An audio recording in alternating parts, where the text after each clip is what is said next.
not to wake up the baby. And no, I don't have a human child in here. Some people might actually think that. I actually have a curved soprano in this case, so let's wake up that sleeping little monster. And here it is, this little fella, which I referred to as a sleeping little monster, is because, in my view, the curved soprano in the saxophone family is the little brat. It's the little naughty child of the saxophone family. That's how I view it anyway, the little brat. And this one is in nickel silver finish, and this shiny little fella has a name, and it's called Bentley. And these are made in Taiwan or China. From what I can gather online, some say Taiwan, some say China. Now, I've had a lot of experience with both Chinese and Taiwanese horns, and this certainly fits the bill. But regardless, it's made in a land much further away from where I live. So let's have a closer look at this little brat. Now, it has this laser engraving on the bell where the logo is for the Bentley brand. And of course, this is not associated to the cars in any way.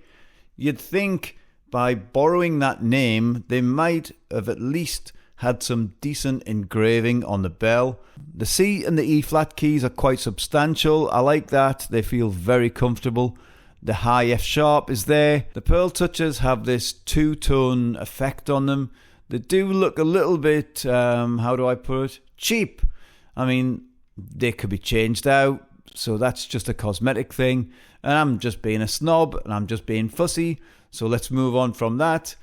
Let's look around the other side. You'll see that the bell keys are on the opposite side to a regular saxophone. It has a nice substantial metal thumb rest, and this feels really nice. The build quality does not feel flimsy. It feels quite substantial, just like the thumb rest. It feels good. Now let's take a look at this little left-hand pinky cluster. And it's a quite unique layout. It looks a little bit different than normal, but it works very well. I do like this palm key cluster. Feels very nice. The octave key on a little brat is no different. It's going to go absolutely manic and absolutely wild like this. Yep, it just can't help itself. The octave key is just going to wiggle, wiggle, wiggle, wiggle, wiggle like it does, but in brat mode. It has a detachable neck, and that's slightly curved. I did one time try a straight neck on a curved soprano, and it felt weird because I was like this. It just felt wrong. But that was me experimenting. You know, we do things like that now and again, and it feels nice, tight, and right. So let's give this little fella a whirl, and I'll speak to you lot after this little has made some noise.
So what do you think about this problem child I've got in my paws here?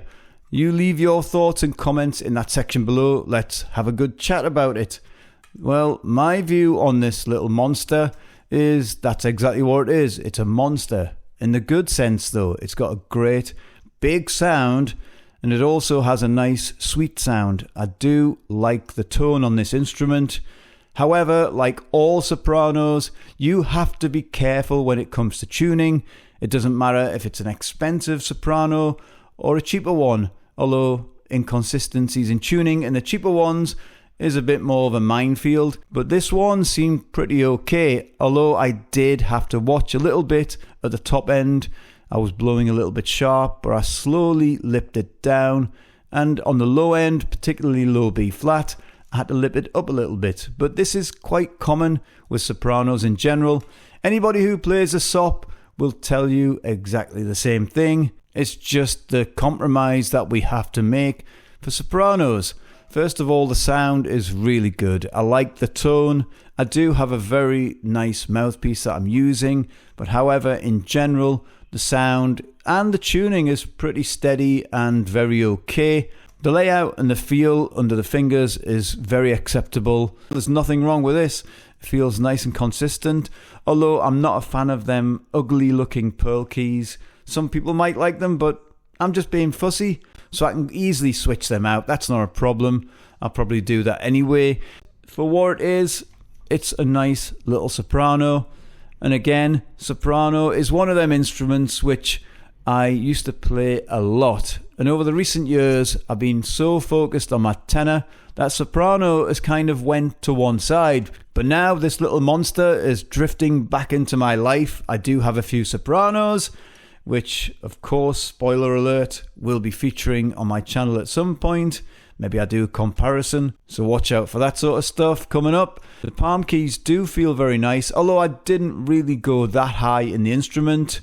The one thing I did notice is that this little pinky cluster did feel very substantial, and I mean that in a good way, in the positive sense.